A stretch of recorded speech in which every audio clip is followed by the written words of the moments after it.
and welcome to my outdoor arena. Today's exercise is about cavalettis. I'm going to trot over poles.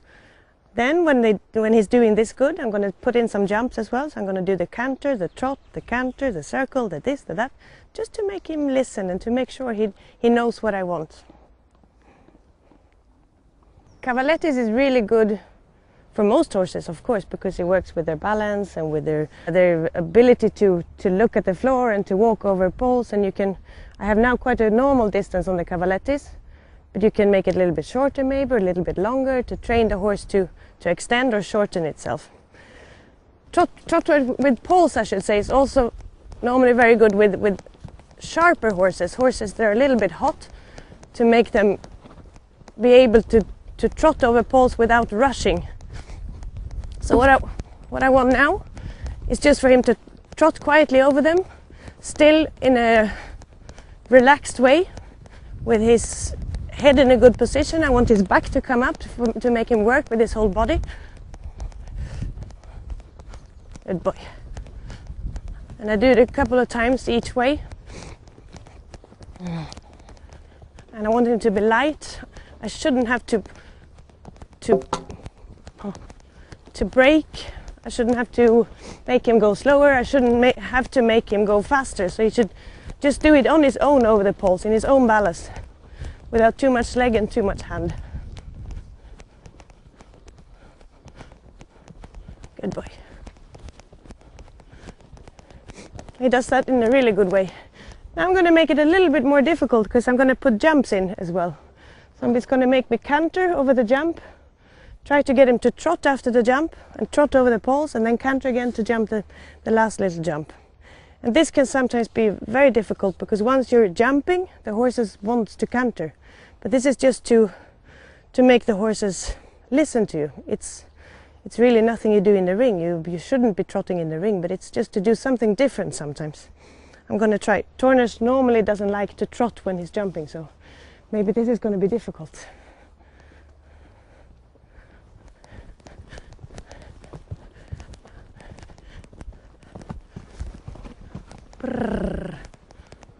Yeah, quite good. And canter.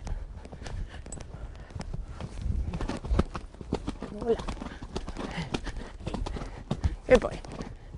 Now I went quite slow to the jump to make sure, for my own sake, to get him back into trot. And once I have the feeling we're doing it good, I can also move up a little bit and come a little bit quicker to the jump. This is normally the...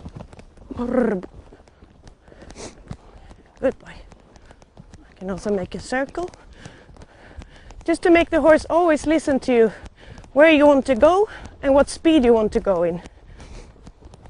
And this all comes down to jumping, of course. It's all about the speed and where you're going. Good boy. Canter. Very good.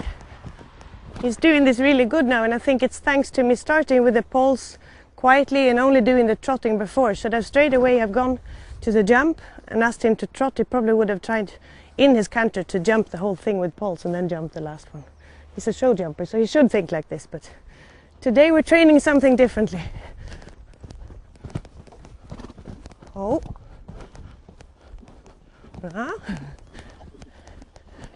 Make a circle again. That made it a little bit more difficult. I'll do it again, and I'll move up still a little bit. I said, he's planned to do the Olympics, so he should be able to do this in any speed.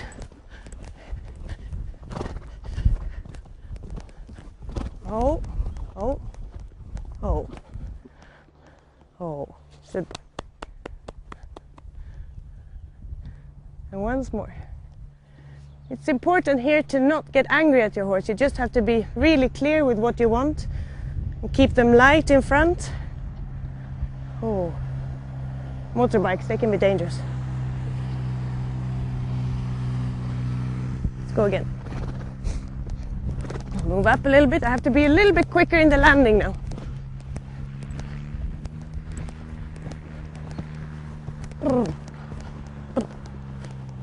Good boy. Okay, canter.